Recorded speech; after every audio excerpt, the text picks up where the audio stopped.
Chinneilhing Impact TV Kuki channel Chipinthei Talkshow gift and refreshment sponsor Kohi industry vezosi Seiminlal Kipgen nambon chawin limna kahi naikin inahi tuni ho Kuki society adinga Kuki gospel artist nunga Lhingcha Guite to ki holim na sui hinai diwahi in injul ama injong ama chanchin thu hin sai ta intin ama sapenin ama chu studio na le mo hitin Lhingcha Guite in spite of your busy schedule na poi thaiting hizong le tunia Chipinthei Talkshow na hung hi core committee chule producer pa chule Impact TV Kuki channel thalengin ama sapenin limna kahin nei na hi Lhingcha Guite chu mi o sin jong he ta ding ta sanamin na aji chu Kuki artist gospel artist kat na hi in no official music video han lang atang dang hi zong min zong na vet ta ding ta sanai wa hello zong tam ta ding hin na lima chu visual album ang amuloi photo a zong na muloi ding a hi in a hin la nang ma chanchin thu na nang ma chanchin thu na min chu ka hin sai tan hi zong le na khumin na nu le pa nu le naw chule toy ipi na bol ham la sa ti rai lawa chule lekha jong ichen lama na sim hitam akom lama chomsa intro na hung ki bol thai te ham amasan hitabang phat pha phan hoi epi wa pathen thangwa na ka hin pe in chule chlai muna ai hin min pha Impact TV Kuki channel nang ho chung azong ke pa thu ka hin saye keima kamin cho hi le Chinneilhing Lhingcha Guite ka hi in tu la tu hin Kangpopi district nga hay sampai wangko akachengovin ka insumi deto kanu le kapa jong adam na lain kapa min chu hi le zangkhulun Guite kanu min chu hi le khol janing Guite sopi hi nomei nga le pasal ni ka hi ovin ke hi ali channa ka hi e ti chu tu ni khua het theidinga ka chanchin ka hin seina a hi in chule kai ma hi thim vet na lamin sangta ka thungzau po enna graduate hi presidency college ka hin chaya hi chu a hi jinge aban ima cha ka job bet apoi pam ta hin na a hi le thu za don to ba le tarik som thum le khat tu ha exciting lo hun ai ho pawin ke sai le king nei na na zong hin na nei ding ti zong thu ki zamin a hi sung sang thu a hi neu khat mi pi ho he dinga zong na hin sai thai de ham kui ham le itin hong ki hen hon ham le I tabang mong ham zong chom cha na hin sai thai na ma sak ta dia tarik som thum le khat hi marriage program hi na ke ma ka kilha na ding cho hi le 29 January 2022 na ni kho kai ma send off needing a hi in hi chi kai ni ko hong ki het dol hon hi a hi le 2016 April la hi na ka hong ki het pan hana loi le pa ya ko na he ti a chu hong ki vop ma e cha ko na chu tung se thung ki se ya na hong ki nga ya hi chan hi pathen phat sa ti de ham to a hi ki chen na kin gun te ho zo hong ki gong thai a hi na a hi ti chu chamcha abailam pe na dinga ka hin sei hi ale to a hi ni ga gel le phat hi so ta pon na tu ta dia hi ipidin mu na mam ti chu after 30 zo le nunga na kiti ta loading hi na nu na hong kiti nu title na hin chani tai la hi chi phat chamcha na nei sunga hi na hin khumandan hi pt chamcha na hin sai thai a thai ji jong ka he na nunga hin kho chamcha phat ni so ta lo pi na cham kha jong le no pi hong ki kiti di hi ta nu title chu ki chang de hi jong le tu phat chunga hi ilung hi akidang in na phat kum la chun aki ki ji in inunga hin kho hi iman so chanin wang hi aki hom thoye ti ka tha gel do kin na tu hin masanga chun ikam changa chu jinei ding a hi lo le ipi ham chu igel la chun ilunga jong chu thaw hi in a hin la cha a hin dom tawin aban ting le ki chen na ding kin hi ahong ki gong tai a ki tia ki pan hin ilung thima hin thildang ki gel pon inunga hin kho khandon hin kho na a value hi na satan kam mudo kinin ka sa e ti tu le to ka din mun chana he na khangdong hin kho a value a poi mo hi na sata in kam mudo in hi hi abang kum le abang le pathin phat sa dung zu ya jinei ding king nei dik hi chun ka ki pa na jong a umin a hin la khabe kum le chun ka pha ni ka I jin la in na ki si na in hin kho ka mangji e khabe kum le na a hin na ai la to anan sai khat chu adi a hin jinai hi chi king nei ki tiong hi nu le pa phat sa na pathin phat sa no ya jinai ding na hi ipiti de ha la khan ki sai le ki pam ta kha de hi na nga lal zo ding zo ka hin sai na ho ku society hi ja holy marriage ball hi tambe se hi po na chi very big achievement kha hi ti taw te na pathin na dinga zong society in sunga dinga mailin ta kha hi ti chu hin tin ala tu in la sa lang chi hi tin la hi pule pa te khanga pa na lamin hong hiu ham a hi lo le ipia ko na la hi na hong lung lu na tu a hi ho Kuki society a hi gospel artist kha na hong hi thai ham a chom chan hin sai thai na epule ipate khang chula ani ki he phat pon na a hin la ipate khang ipute khang chu ani ki he phat pon to kapate khang a hin na kani te ho hi kapate chu hi ti ala a lunglut chu om pon na kani te ho kani te la azong hin mi khat hi lunglut na ana nei na hin la sang ta na lung zo pon gospel action team ti ho vela hin na satan ana pangin na pan na satan ana la in la sa lama zong ana ki pe in la zong ana simin na hi chu ken zong khat kan na sa in o ka lhagau ti la khat volume khana chun ken kan na sa in adang ho wang chu hi ti a lunglut na i tom pan chu na la sa lama hin a po in kanu te langa sai ding in kanu te hi pathin thu lala akibul phu vinna la sa azong alung lut no vin tu hin ga akimin pha thei ding in kanu neu te hi mi kanu te hi no mai mi li a hin abon no hin la sa alung lut no vinna kai no wang chu ma sang chon pathin thu lala ai ti chon gam sunga chon anaki mang chanai a chen na thanga na a hin la hi ti chon het thei zong ompon kanu neu khat no wang hi la sa alung lut nin na itia recording abola video ho abol lo wangin aki namuna hin na satan panala in pathen wa choi la ho hi asa jingin na ahin la kai ma chung changa ga seidinga chu hi le hitia apu apa khanga lunglut mong te chu ka hi lo wang ka kham chabe min pathin in na hiti chun sa anom na hi ai pi ve ti chu ne khat ka sei do no ma hi pathen til pi khat choi he ti he na ki paum ta hi ale tu sana hi visual ti taw na vet thaya na tho do iza na tho do tam chu le na tho do lo lai a voice na khum izan tam nan sai thai di ham awom khom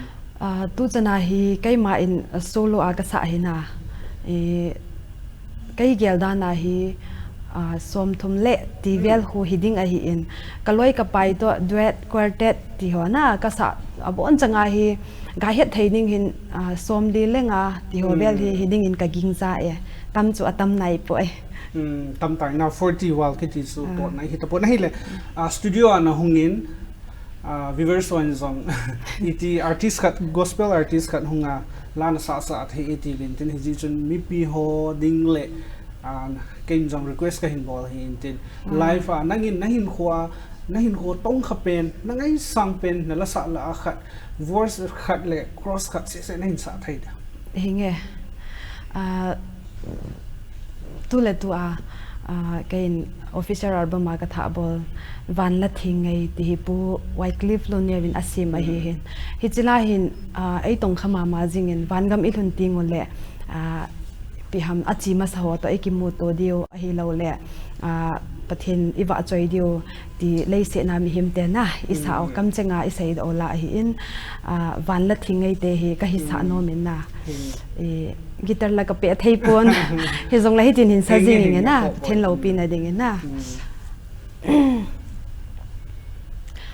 van la thing ngay isa di o nung ngay lâu ding hi lay sit hi kel ngồi nâu leng Giêsu in ai ho dia mun asim na chung gam nom ilen khom diu o hallelujah tia isa diu van la thing ngay isa diu o nung ngày lâu đình hi lấy xịt hi chú muốn na mi thiên tế tô leng dễ số ilim khom đi ý tin nộp tam chú muốn hôn đình cái form ta hin na studio recording ki bol sai ting ne chun achuma hin live ai sa zong hi reality khata hin na incredible chitaw te ngai mama zing a hi le live an la sa zong ngai tawin ai la tu in nang ma official music video na thoi hen lang na group ma na sa naw hen lang epp hi zong le na agom khomin na music video ho vet ha na ga ne ho hite o mi pi ho zo si nunga Lhingcha Guite Kuki gospel artist in official music video gospel athon ho adang dang ho gom khomin somcha vel ha naga nei ho hite kapakai ngai luna kasim zo po Calvary cross ala the time he allow me letting the length you gone vang mo the chu câu thấy lâu à chỉ xa môi băng lẹp xa vì hình chân na than môn in này bề sinh đi cô ngày trên in sung mi ngày trên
Tina Lu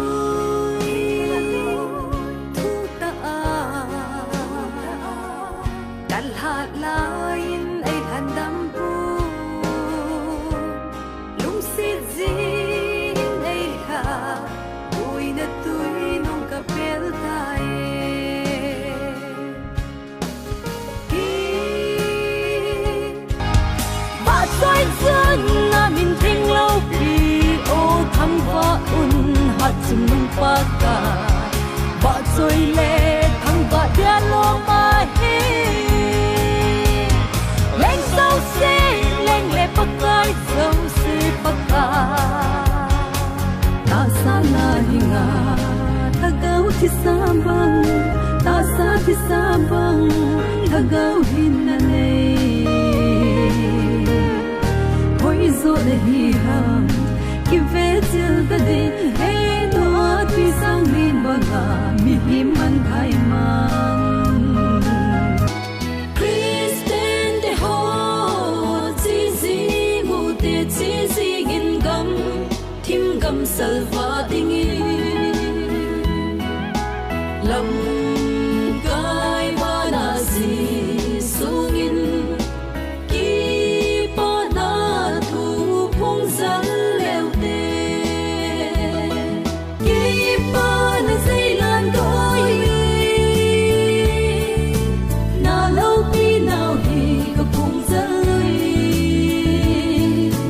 na von chơi cheng in ka oi na lo hiu ve chung nu na hi na lo hiu ve chung nu na hi na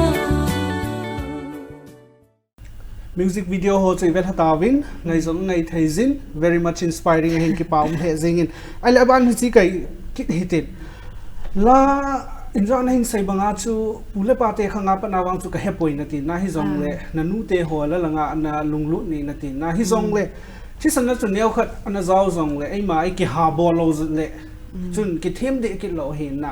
hi chi la na hung lunglu na hi itabang banga nang ma le nang ma training ti chu na chang sa num ting le pi na ball ji am iti rehearsal na ball ji am no ho iti na sip ji am so cham cha na hin sai thai da ga sei thading in chun na ya kai hi ti a na sata practice ong ka bol kha poina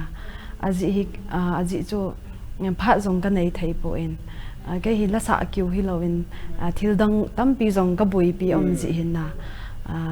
ga sai ding a chu pathen ba choila isa na chu pathen adinga i bol thei su na hi in ta sa zong chu hi ti a ai ma ki to dal na di angai ji chun cái mà business cái tile tùy bong bazara na chura champola so neu cha hi zong le ka bolin van ho ka zo in na hi chi a hun ka phat program ka nei lo kom le atam zo a ka sen ji hin hi ti a phat dung zu ya phat so ta la o ga ngai theina ding a hun sim hoi na ding a hun phat ni atam zon ka pi thei po in a hin la hi chi ka na bol ma sanga chun khadai kum le kanaute ke hi kanaute to ka hin student ho na kanaute ho ka vet sui hi in am ho chi do kum le chun hi ti chun jing ka ni la awang chun phat ka nei thei pu in sun ka la ho le chun ka pian thei dan in chun na chula na hi tia ga sim hoi na mong ding cho hi po o thin na ding chun na pha cham khat wang chu kana mangjin thil dang bang chun o ngai na ding o hoi na ding a chun phat ka pi po in asim na man pha zong ka nei poi ti chu a hi in pathin in ai pi khama hi angai lo thu chom hin na ai pi pa hi tia hi ka za azinga program khat lan ya hi ita chu ka kal son zinga hi pathin thil pi mong challenge khat ti hi te ta rehearsal ju le practice song na ha bo be se lo hi wanga na la sa chu iga ngaya hi le very much inspiring hi in thank you a hi le la hi e ho sa Christian sa ho zui holding in ni nei ben na khan hi zong ngai la hin khan hi pathin wa choi la hin ipiding pathin wa choi la hin na than ham ti tau te na ai ho zong ngai la zong ma hi chi a reason hin sai thai da zola zong chu sa thai hi nai na akidei modi poi hi zong le Christian te hi vin pathen ta san te hi vin mihim iwa choi sang chun pathin zo ki wa choi le aya dinga zong ilungmon na le ki pan a hin thing sela ga sai ding chun lap song chu aki kham di poi na hi zong le lap song keima ta in keima chung sanga ga he dinga chu love song ko inga ya le khon ilung ana in na aki ki pa point ai la pathen wa choi la ho in ngai tinga hile ki pa na aki nei na i lagau hin ko song aki be the in hi cha ingai ki hila isa ki sahan lang hile i chana hi chun ai til khawa ai ki pa sa di ham ti chu iga agel azong le hlan ding chu ki hedging a hin na je chu pathen ba choila isa pa ingai ki wa jong i phat chompi thele isa azong le ki phat chompi tai in te ti chu hi ja chu love song sanga chu pathen ba choila hi ngai sang na na naya kaya ding azong love song ka ngai ting le kalung thim ki pa na lo na i hlasit no i gan thai no ki gel do bep siu a hin la pathen ba choila i ngai tinga hile ilung thim ki pa na aban ting le ila sam kom jong le iga ngai ting le hi ji chun ai su ha thai hi ji chun pathen ba choila zo hi kan ki thlan na hi adi in na zo ngai la ho hi angai poi a hi poi ti nei lo bin na dei mo man hi lo pha chom khat ingai le wang chun ilung ni chun na chim ai wa chu ilung su piti de ha content hi zo lo na pathen wa choi lai ngai te nei lung thim su ki pa zo wa ki ham zo hi ti cho hi in a hi le tu chan gia la na hin sa da hi piti de ha sa na hin tu yong ding ka ta sanin na because journey khat in ting an ha he ki to ding ke he piti pathen wa choi la na hin sa na ha sa na hin tu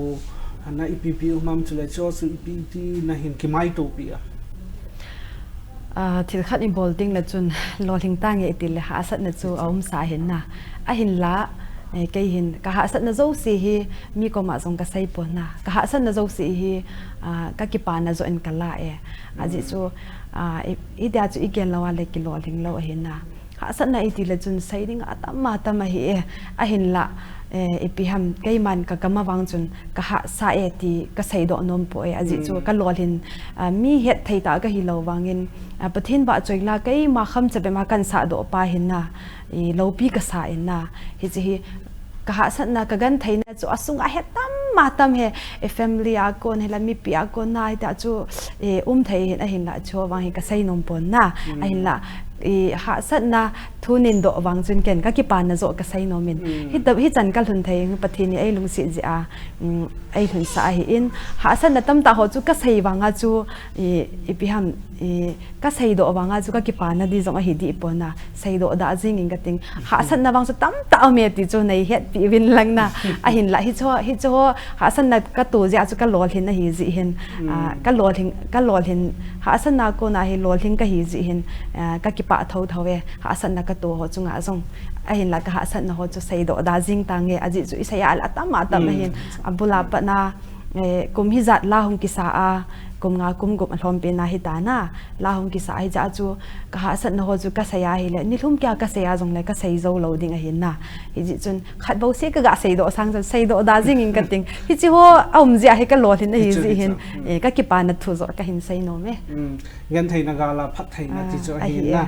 ai la tu ni a hi chan ngai na hlun hi ti taw te na hi kui credit na pi no mam kui na support pe nam hi chi la nga na hung lung lu na hi kui chu a ki pa thu na phon nom pe alhang pi ai family hin na ka family chunga credit ka pinomen amo hi thinglang na tong ka insung mi te thinglang na tong hi win a hin la kai hi to la thamin jong ai eng povin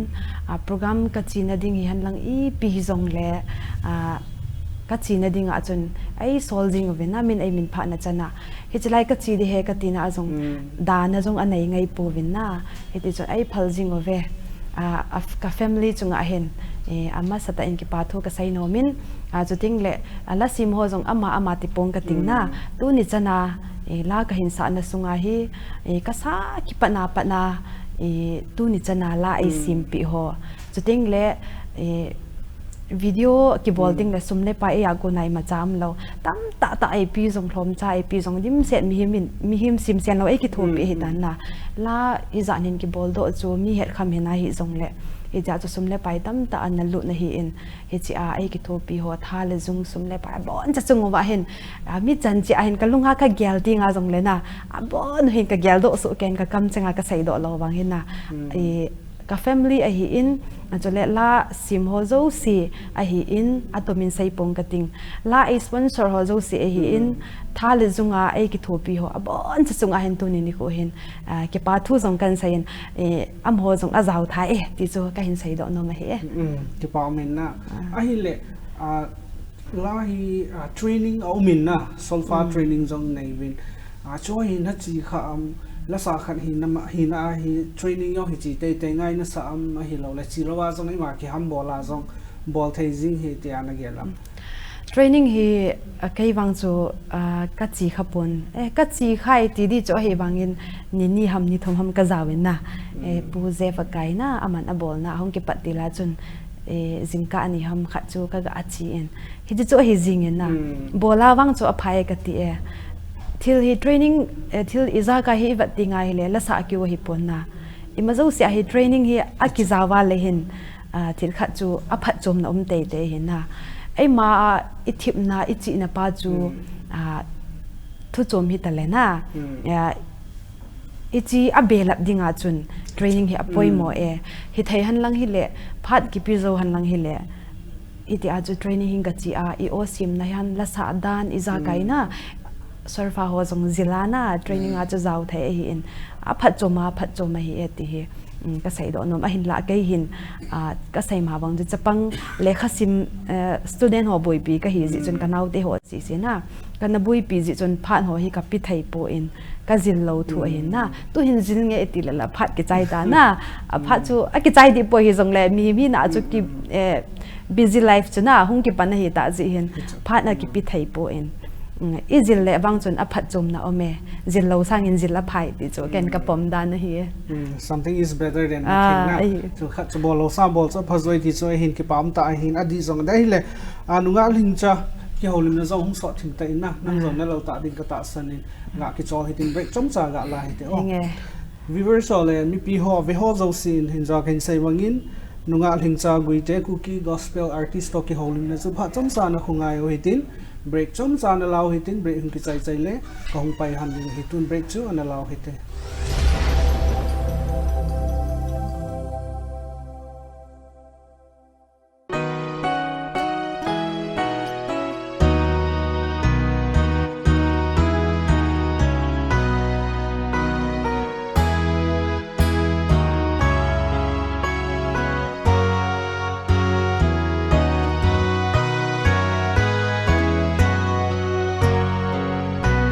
Khoi hi akon hung kisim do don thei zo se hi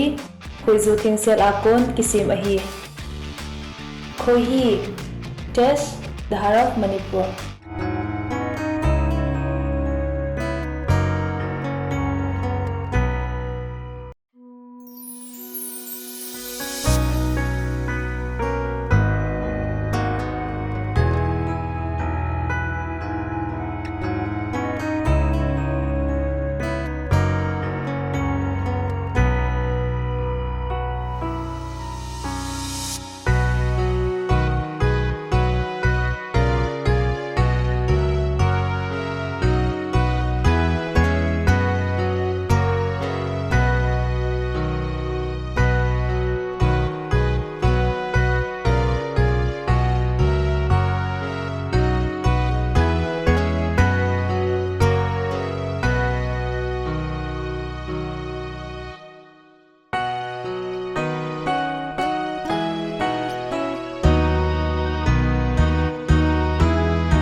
velin bon chawin limna kahi nei kin ni enjoy in saibang win nunga Lhingcha Guite Kuki gospel artist so ki holim na chu break masang chu ni chiwin tun break zowin hung si pai pai ki ni honing kating ai le adagi ho pai ki jing hitin na nunga Lhingcha ai le la sa thip na ding in ti tawte na ai ipp bo ngai am to artist ka na hitan na eho Kuki society adinga icon idol khat na hita in mipi vet khat na hita in nangma suggestion ti tawte aji chu lalanga lunglu naute chate yong tam tam dinga hin na iti ki go ngai ham epp bol ngai ham ti tam ta zam chom chan hin sai thaina la sa lam pang hina ka hi ka gyam bol lo ji hin I ma cha jong chu ka hedi pon hi jong le ken ka bol lo wangin to a hung khang tha te hon a bol dinga ka dei sa chu tu laya te ka bangin masang lain Kuki idol an omin na hi cho ta bang dan dewa hin e khusung cha hi jong le e gam sung neu cha hi jong le khup len hi jong le hi ta banga e kitet na gul si ho ahung ting le hin e la sa long lut te ho hi pangchi le hon ka dei in aji chi hi chi a hung khang le na e hin la ho hin na phat mi hi ti a akimo pa jing ho sang hin phat chom na omen a hi theile la sading ho alung lut hon na a hi thaya hi le hi ti competitive ho na la sa an ho a hin hung ha panuhan lang hi cha ko nen hung ki sep le nu le ka dei sa le na hi aji chu kai hi epiti sai de ham la sa ka lung lut he bang hi ta bang chan bo ho hi kana chang kha po nei le thla sam na khat chu ka nei na a hin la hi ta banga ki tet na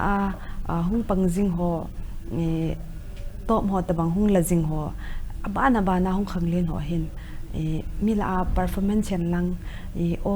kai dan hi han lang na o sa asang anim sa dan hi jong le apha si akitil a hi ji hun apha chom na tam ta ka he in a hi thya hi le to a khang dong la hin sading ho in how in sunga isa mai wi lovin to a te ka banga chu ikhusung level na hobung level gambi level a ka hepoi ala ai long ai ho community na sunga hitabang kitia no hi om tinga hi lehen pan na satan hin la jiw han lang hi cha ko ni hung khang le no le I hoi zap de ham ti chuna kai ma dei sa hi ki pam ta hin na di zong di na thu sai ho chu a hi la bani nei ho pitin ha zong ngai la ngong min na chu le ho gospel ai KUGAA yum win na hi chi KUGAA na ki loi khom na hi tabang bang ham ama ho to na ki loi khom na wa hui lai la sa na si khom na tam chu le itabang ma hi chung sang thoi cham chan hin sai thai de ki loi khom na awang chun ka zaw win na ga he thading chun kai chu member mai ka hi in aninga ka awang chu ki loi khom na chung chang zo ka he thim di pon na tu ni chan hin KUGAA te hin khabei kom le tol ka chi ji win hobung visit ka bol ji win na hi cha chun a chi thei ka chi khom ji win hobung te ho to ka ki mang khom ji win tu anai pina saiding chun more musical night event Christmas ki gomin ka mang khom win na hi cha chun KUGAA te hin project ka nei ji u hin guest ho jong ka ovin hi ti chun anu kha pena saidinga chu ka ki man cha khom no chu more auditorium hola ka ki mang chawin mi pi te ho to more hlang sunga ahung thei chan to ka ki mang khom ovin hiti chun artist zan ham khanin pathen ba choila ka sa ovin nom ka sama ma jing ovin project kan vehicle project kan nei ji u chun somle pai jong ka poi movin kai ho hi na a jong chun mi ko ma thum sang in ka tiwin kai ho le kai ho ki ka jong chun ki tep na ka nei win abang ka in sang khat sang ni zanga sang som tin ka ki phalovin na hi cha chu ka project ngo chu alhin nai lo ji chun ti chun concert ho building lung a ki gelin more auditorium hola hi ti chun aga ki mang khomin guest a ki kovin amo akon in jong chun somle pai them khat chu a ki monan hin la kaning thing di povin mai lama jong hin ai hang ka tiu ham na ai hang I tiu ham chlai mo na kho next target na hi in lam kai ho jong chu kha ve ni ve chu ka chiu hi ta lai kilomin ahung lung ding iti phan ham wang a ki sei thei nai pon hi cha jong khon mi pi te ho a hi thaya le lung sit ta in anai la a cheng ho in KUGAA te ngai lut na le support na zalin vehicle project alol hin theina ding in nang hon jong pan nei hung la pi vin ti chu keima changwal hi jong le KUGAA minin a tep na ka hin nei kenin a mun hi ai hang hung hi ding a hi in a phal le ani khowang chu a ki sai theinai po in hi jong le ke ho hi thasam ta ka hi win sumle pa hian lang ipi jong le mi ko ma ka thumawa ka tau sang o hin hiti hin kin le dong a ki nei ting le ai ho ma chamin hi thei nau te ti a hi hi thei khau le ti a hi pan kala owa ka tha ka jung ka se owa tu ahung lung dinga jong hi kon sa na hi ka hin gon o hin cha jong lung sit dai na hi thei le anai lama hon pan na satan nei hung la pi leu chun ti a KUGAA mina ka hin ti ma hi e kin zong vela ka sei hin tin na nunga Lhingcha in hin sei banga chu mi pi ho in a support chi di we ti so avela kin zong erona ka hin sei hin tin ai le ongai kiu hilovin na mel zong hoizin chule na figure zong hoin ti taw tin ipina ni azia na dieting neu khan hin sei chi chu na o zong ngai na lim na mel zong hoizin na figure zong hoi chain maintain na ball in na physical structure ho zong fit na hi na ipipina ni ham iti maintain na ball ham chom chan hin sei thai hoi zong ko hoi di pon nay hin pha sei le gì tàu gì cái hết tập phun na thì giống lại năng mà mít vật bia chu lung hay na cái chân ham miel hoi na ít dia chu xây phát na cái chân cái kịp bậy na miel hoi na giống hi bát thiên akon bát thiên thil pe hin bát thiên cái thằng vậy na có hoi đi po hi giống lại ti bu kim ha bát thiên in ai ko ya đâm na ipi le chun na nay hin sei chu cái kịp bậy bát thiên cái thằng vậy hi chana min ai sei thei chuna mi pi ho chun a hoi giống ai ti pon te na hi giống lại năng mai na kam changa na hin sei do ji chun cái kịp bậy hi chi kan dieting giống im chang chu ka bol di pon na a pha dung zui a he kai hi thinga theiga du ka hin na a pha dung zui a hin ka du chat pen chu theiga chu bazara ani sia ka sai ma banga chu shop ka bol ji chun na ani sia ka chi in ka kom ka vel a chun theiga ki zu jing in na ka hi theiga du ka hi in theiga chu ni atam zo a he ka du pen chu khat vai kom le na kan ki cho zia hi chu ina ka ki koi zia chi cho pha dung zui a chu kan ni a ji hin na hi ti jong chu hi mai thei hi lo mai thei na hi jong le na ngin dieting na bol dan ti ho nan do je a chu neu kha ka hin se hin a hi chu ta sa dinga wang chu na I ma cha chu ka bol di poi hi jong le ka kamin ka lolin adu cha je a chu na ka chu mai mai hi cha a chun miel hoi nan pangin tin na hi cha chun pangin te ti jong a hi pon kai man ka du je a chu na hi ta cha pha dung zuya ka kila ji thu hi in ta sa hoi na ding nga hin I ma cha ka bol di poi miel hoi nong wa hi ala thai ga ha thai ha dia ne ai chu thai ni phana phai na good for health hi phata khana hi in aban le ongai na dinga hi pi extra ne le chai pi na kitim na hi lo le chi ne le ongai chum ding chi ne le phading chi ha ne le yo ai o heu ding ti hong tho hi na chu I ti na ki vietnam chu le pi pi na ne kai wang chu na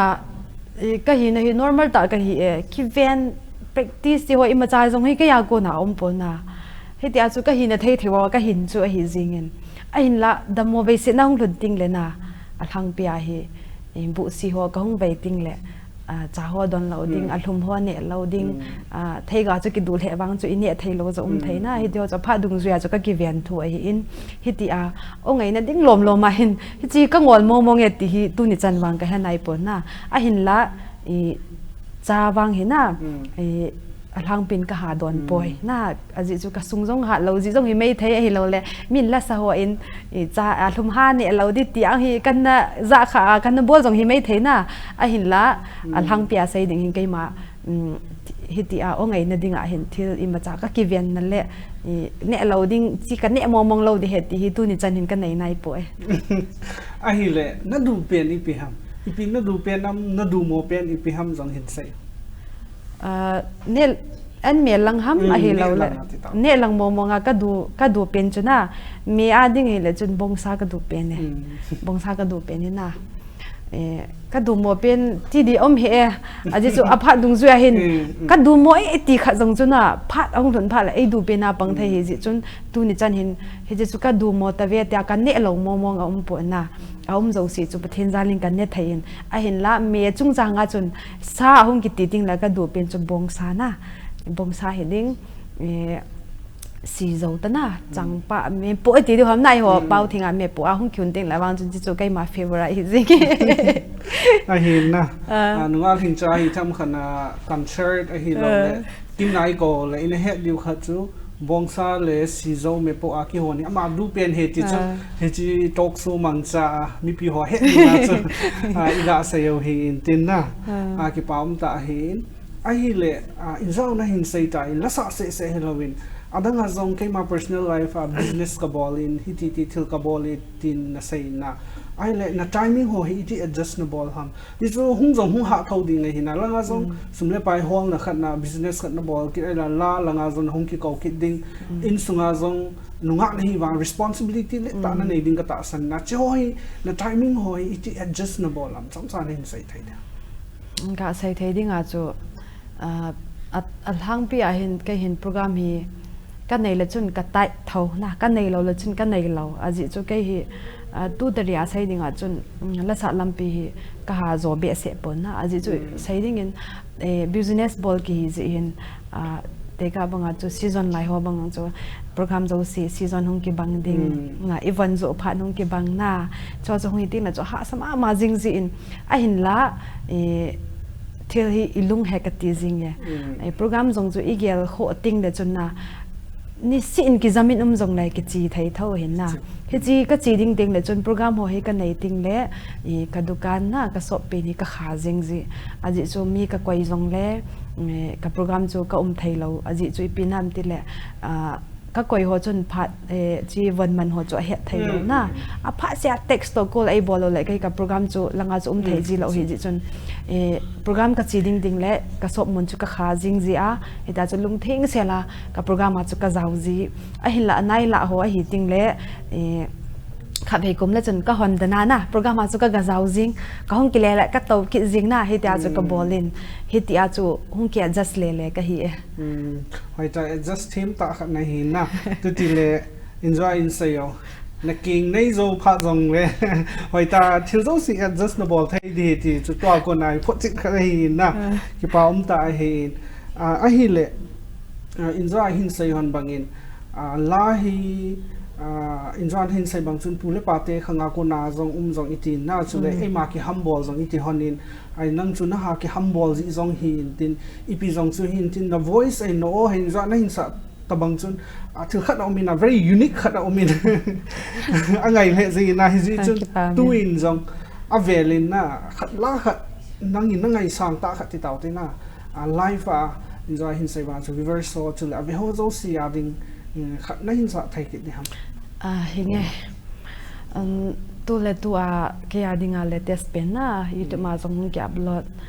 la lui wang hi tai kai neu lai la hi ta na pasal let mang dongelin anasimin anukha pena kan album ka ball step tu ahin ka zaw sa in ahin la zan hi kha vini dung chun na youtube ahong ki koi do panin gibion media thagau puile a kana lai chu ti hi 2019 a chu asimpa ko ma kana thoma kana khum a hi in boina za chum ji hin akilha do thei pon a hin la pathen zalen tu nai cha chan hong kilha do in he che pathen lo pin na ding hin sang ka te na thagau puile a kana lai chun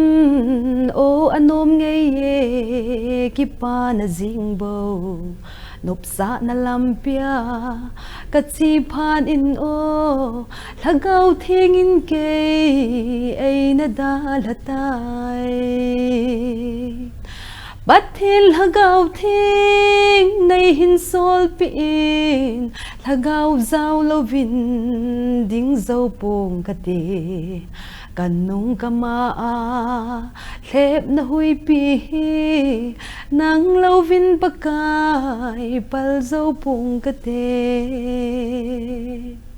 ichilay kaday sa mama zingin ta sa hi nang haga hi zong le inung ima hi pathina zaw lawa hi le pathin haga vin ei pan pi lawa hi le khep no he ki zo poin ai na pathin haga vin ei pan pi a hi ting le I tabangin tholal tan dan ning khep na hung zong le pathin zaling ki tho zawe ti he chila ko na zong hen ki modo en na sata in he chila ka hin sa ko na zong hen ka hin kho piti sai de ham ai lam hi le ti jong he ka phun do no na sai do la lui ta khat zong hi na la lui ta khat hi chu le ho Kuki society a da chila hi piti de ha masanga pa na hung ki sajing la khat hi na tha nan sa ki le a gun na chu hung che che in na ngai che in chu le piti de ha inspiring he ti tau te kan ki pa pi in chu le la hi studio are recording na bol to live ana ga sa ting aki hi na ipi mam live ana sa yo hunum na sa mai lo studio aki hi na ipi mam top sa hin sai ta di studio hitting la na I khom pa na khon no ma ki sa wangin na live ai sa zo le nop zo e aji zo anop na za chom chom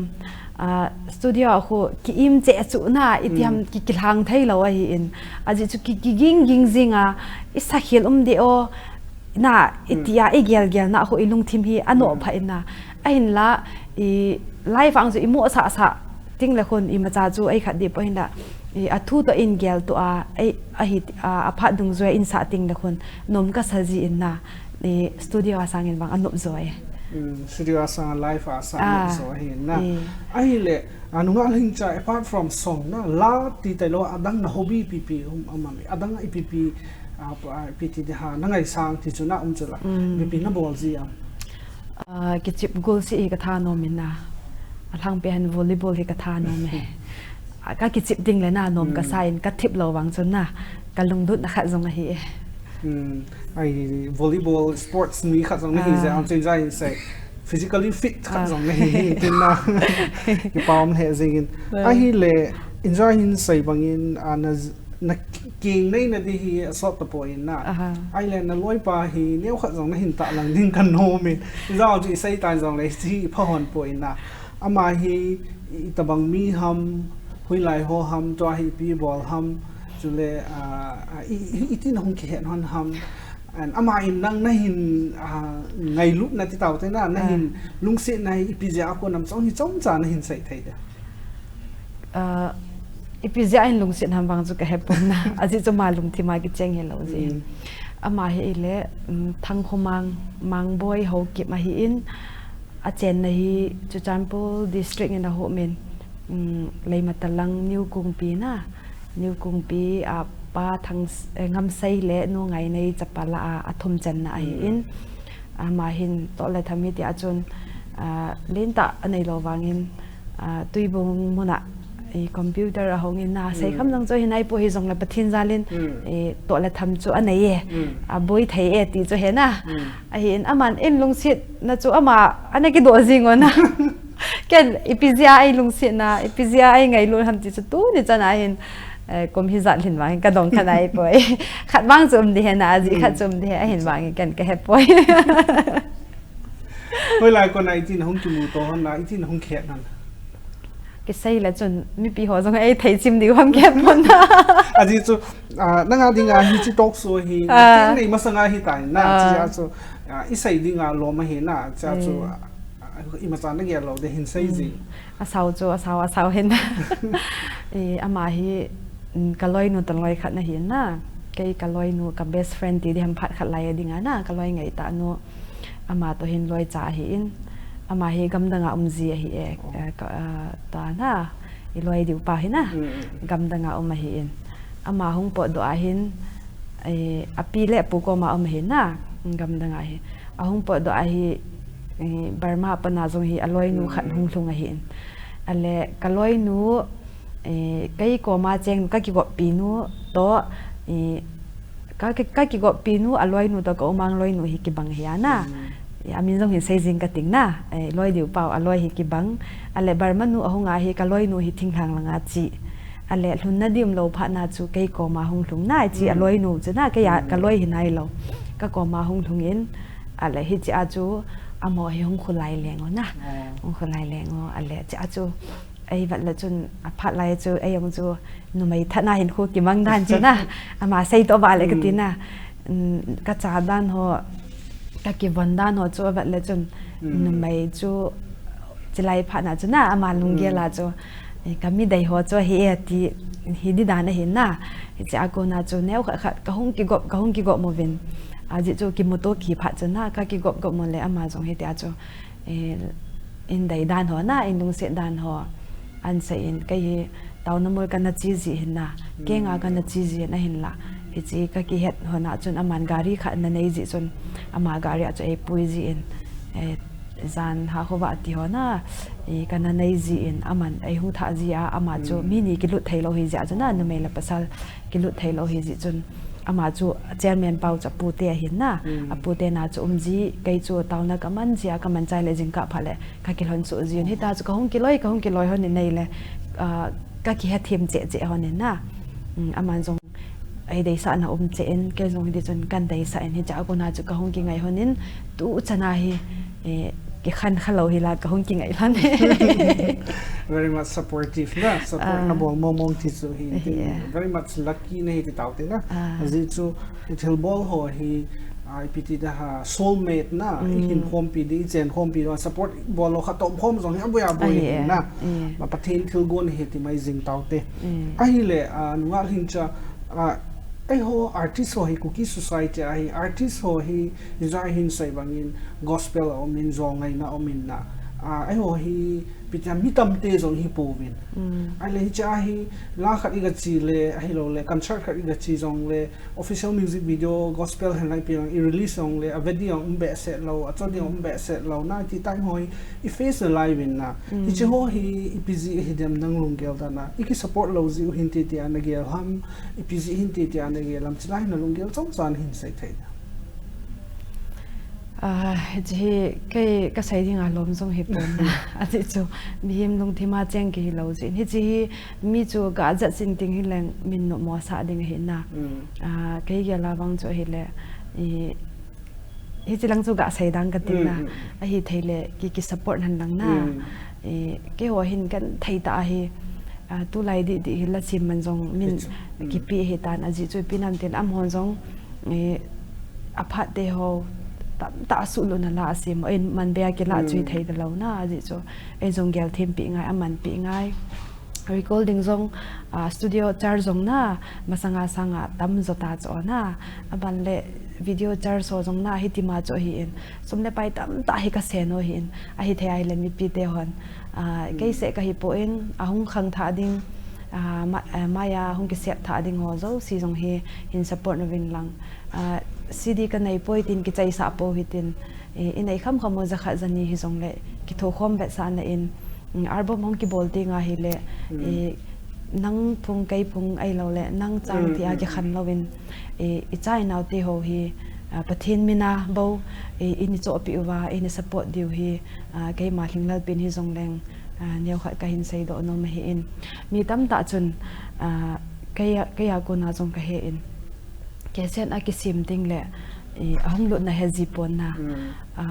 ikan thai na struggle na ko ima chana he lo hi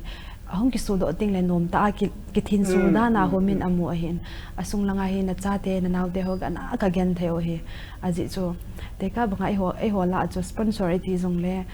sang som lo na chu sanga to in video na example sang som pi ong som na chu som langa pi som ni som thum pi om na che jong alhang pi a hi la khat an sponsor sang thum sanga cái chạy sâu le ka von man wa jong thing ji ta lo cho hi jong le ke ho cho pathin janin kan to pha no chun pathin lam pi gun pi jiwen hiti chun ka bui lo hil chun na hong ke chai tho ji na ai la kan thai ta ke sen in thin su le in zo ting le boy cd ka nei poi na abat na di jong ka nei poi iti sang o khun kai gel dan ni na boy na cd chu hin join tam hi jong le zakhan hi jong le chenga hi cheng som hi jong le king ke thope na la ping ati ko atamal hom thopi hi pona ki to sot na pa hi apoi mo mama jingen a hi thea hi le ลูกเสตแต่น่ะซีดีโฮห้องกิสิมพัดแหละนี่ปีเถอะไอ้โจปีจิงหันลังพุนจินเล่าเฮลิน่ะไงลุดนั่นให้ตาจนไอ้โจปีจิงแหละแกหัวสงกะจมเดียวอาทิมเราหัวสงกะห้องทิพจมเดียวหันตีโจไกมาได้ใส่อันที่เห็นนะกิ support ตัวเองทุกปีเป็นเห็นนะไอ้หัวกิ society ไอ้ที่กิ support เฮียเบสเปอร์เป็นนะจากดังน้ำดังเตะเขามีขัดอินอันบอลเลยกับเวลาอิสุปีมีโจเตะสองนะทุกขัดบอลมีอับบจิงนะอับบจิงเอาเฮียที่ไอ้หัว society ไอ้วางสิตาขันฮิจงเลยสิพัทยาเห็นนะที่สุดก็เสียเห็นจริงไอ้เลยตัวเฮีย upcoming อีตบางนั่นเนี่ยตูลหาอินพิธีเดีย merits ในแต่จงเลยส่วน upcoming หินั่นในดิ้งจงก็ตัดส่วน upcoming ลาอิจานักคุมดิ้งนั่นลายอิตินักเกี่ยวกับน้ำจงฮิจงจะเห็นเสียลาจูคมดิจุนะ merits ลาหิฮันลัง sense of ลาหิฮันลังพิธีจงเลยส่วนลาจูคมดิจูเท่านั้นนะฮิจงเลยไม่ลำฮิปีมีอินซุงลุดิ้งกี่จิจนหัวจูอิตาบังานะหินคู่มันว่าฮิเราเละหัวได้สักจูฮิดามฮิเราได้ทำจูอักแฮปปนะฮิจงเละลาขัดละนี้วังจูคมดิจูน่ะอินหุ่นติงเละอิจินจงอปุ่นอะไรดีเห็นนะตู้จนมีหิมใส่ไทยกี่ปุ่นนะตู้จนไอ้ได้จิอาจูผัดสามันนะกับผัดใส่ที่จงเละพัดห้องหุ่นติงเละกาไลกี่เห็ดโตอีกิมูตัวอีเจนเขาไม่เขียนหัวกิบังเราเห็นนะเฮจิพัดติงเลยจนfamily ลังอาปอยโมโซฮัมนะเฮจิอาปอยโมโซฮัมจูกิเฮไทยในเราเห็นพัดดุงซุยาจูกิเวนติงกิบอลนั่นเตะมันไอ้ support ดุงซุยาจูจ่าดีจริงอะไรที่สุดทุกท่านสุดนะงั้น support นะแต่อีที่ react มาบอกเต็มไอ้ support เราแล้วจนอาจีก็เห็นนะอาจีก็ห้องเห็นได้ตายไอ้ support เราจูก็บอลเราดีจริงอาจีจูไก่มันก็บอลไทยเป็นเดียก็บอลกุดเตะจูก็จีก็ไงตาก็จีก็เจนคอมปีก็เนี่ยคอมปีจนไอ้ support เราว่าเฮเลยก็หลวดหินดีเราดีฮิจิจนนะมันไอ้ support เราเลยจนก็บอลเราดีฮิจิงไอ้หินละวางผัดพี่ประเทศว่าจอยลานนะสานาเฮนะลุงกุจันบอลเลยตีเลยวางจนแกงก็โตก็อัตโตจนาก็โจจนาก็ปันดีเฮดีโจไกมากิเกียร์ได้ support นะ support อินเทอร์นาจิจูตุสนาหินนะ support หินนะตุสนาบางจุดพัด negative ไอใส่หัวในฮิปอนนะว่าลุงเกียวหันจุนั่งลุงเกียวสิกาใส่หัวอินเทนหอยแต่อินโซอันนั้น support อินเทนที่องก็ตาสันอินเทนจุดเล็กอินโซอันนั้น support จริงอินลังฮิจิตเลนฮีน้ำมันสะเราเฮลดิ้งที่จะเวลา request ก็กับบอลฮีอินเทนมันเลยอาศัยในลำซองฮีตันเทนไอ้ whole society หิน art ลังที่ต่างเทนนั่นแล้วสาวฮี art ขัดหินนะ film ลังหินลังลังหินลังอีพิลังฮิซงเลยนู่นเลยพาเตะหัวอินจีฮีไอพีทีเดหาหินปีไทยไอฮิปวยลังอาลุงลุนหัวฟิล์มลังอาลุนหัวฮีcareer ฮิตาปวยน่าไอหินโฮมังฮิตายไอหัวจู doctor engineering this and that ที่หัวฮีmain focus อีพีวินน่าไอมาฮีน่า talent football ลุงลุนลอยมินลังอาลามลังอาน่า acting ลังอาที่ฮีมีโอซี talent กินไอเจหินน่าจีไอหัวนู่นเลยพาเตะหัวอินจีฮีไอพีทีเดหาหินโคสิบน่าไทยลอยที่อีกเกี่ยวกับเสียจีโปวินนะ support จีเบสเสียโปวินนั่งเลยก็ยิ่ง support วางเนี่ยตั้งโซ่ฮิตีมจินนะฮิจ้าฮินะลุงเกลอีพีมันชุเลนู่นเลยปาเตหอยตะบังลุงเกลโฮก็มาอีพีน่ะใส่นมมันมีถนนน่ะอีจีติงเลยนะแต่ก็บางจูอัพไฮก็ติโนเมก็ติดันจูกันลุงรุ่นนะคะน่าจูก็จีติงเลยมีดีงาอิมาใจฮิจงเลยไก่มากันลุงลุนาก็ปดโทนะป้าจนไอ้ถนนสะนะป้าจนก็เห็นหัวจงจอปุยสังไทยเห็นนะไอเห็นละก็ถนนนะคะน่าจูกันนู่นเลยกับปันไอ้พัลปีเราเห็นเลยที่จาก็น่าจงจูมีน่าจูก็เห็นหัวจงสิไทยนะอัพเราละมาไอ้หลุนสะไทยเห็นตุลายมีจงอจิงมัวจงตะปนนะมีจงอจิงไทยมาตาอินไอฮิไทยเห็นเลยอาถนนน่ะเห็นน่าเวทปิวเห็นอามาถนนน่ะเห็นอามาเตลันดุงโจอินปุยโอเตไอมาลุงเกลาโจofficial ลินตาเฮดิ้งเฮลเล่นัตโตนัลลินตาอันมูนเดียวเฮจิบว่าจะกินเนี่ย people เต็นฟุตบอลเปะถนนหัวจงโจไอมาเวทซุยนันยังโจฟุตบอลเปะโซนโมเฮปอยไอมันหอยตาเวทซุยน่ะละสาลุงลุนหัวจงโจละสาเทียบน่าจูอัตลันจูมาโตปีอาฮิจาจูอีที่กันกับสับอีที่กับบอลปีเดียมน่าไอเราอีที่กับวัดสุยามีนุ่งอดัลพาเดียมน่าที่ส่งให้ family เดียวเห็นแบบปิวหันลัง lekha se in tulai mi a hing da po en ka sei ro num cho lekha thim ta mi tam ta zong au min am ho zong ima cha hi lo zong dim se na hi a hin la a thim lo ta a igel pa zong chu a thanup na a ipuilu ting le zapi he thai ki thang at pi ta hong thai ti hi a hi in hi ji chon i cha te inaute hi isim do ding itiule amalung do na apu ngai ti chu kaiman ka sei do no mai in mi pi hon ipi lung agel ham bang ka he pon na a hin la kaimalung gela chu athanup na a hi ipuya hi le aga chu kin na ten te ti chu kaima ka dei sa le ka lung gel hi sa te naw te oi ama lung dei lung lut la mai support le na pt de again na chu gei thei ti chu he in ai la e ho Kuki gospel artist la alui lang hi zong le na icon na ngai sang pen kui ham chule ipji ham chong nan sai thai da tu chan hin wang na nu ngai nei hling hi ka ngai sang ma jingen ala sa ho hi achul pon a o zong hi achul pon keima za ding hin na mi dang ho chu angai ta ve ka ti a zong le chon ladang a hin sa le ka ngai nun lo zong the a hin la nu ngai nei hlingin la a hin sa ho hi ka ngai ji a hi la pha dung zu ai ngai ting le lung hel ke pa na thanup no a omin a o zong hi ka ngai sang ma jingin a o achul pon na a pha dung zu ai ngai zong le angai che jingin na hi chi ji hin ngai sang na sata ka nei ai le nangin nu ngai nei hing na ngai sang banga chu a khang tha te taw te na la so ho zong hin gospel langa la so dinga hong ki go ho zong nu mei ho te taw te na tam zong nang zong hi nunga Lhingcha Lhingcha te taw te mo nan sai diwa sama oi ka ngai sang hi ti zong tan taw hong kit mai thai ding hi zong mi hi ta na idol icon khat na hi ta in society a dinga ale mo ho ko ma hi iti akigo no ngai ham chule aku gospel artist ho na lasa home pi ho ti taute ho ma hi society a iti panila ongai ham ti chamcha vai ha na tabanga thu nei sai thai da pathen ba choila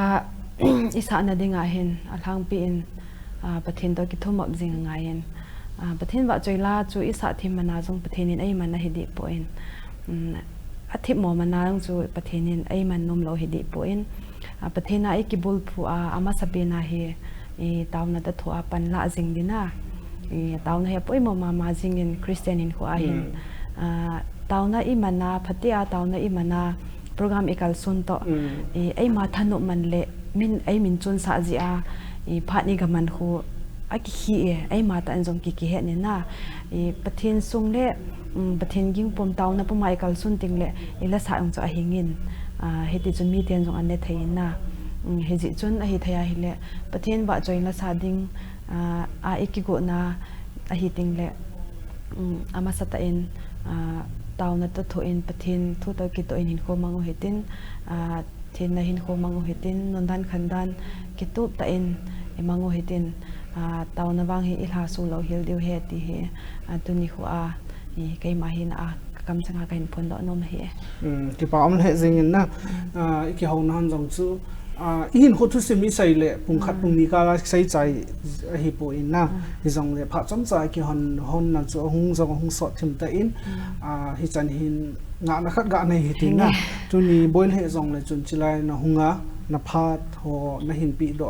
ngai luta no hi ke hoin jong khan ki pa pi le jing win hi ji chun hi chi impact tv Kuki channel Chipinthei Talkshow na hung he jing na ding hin ke ho in jong hi chi memento hi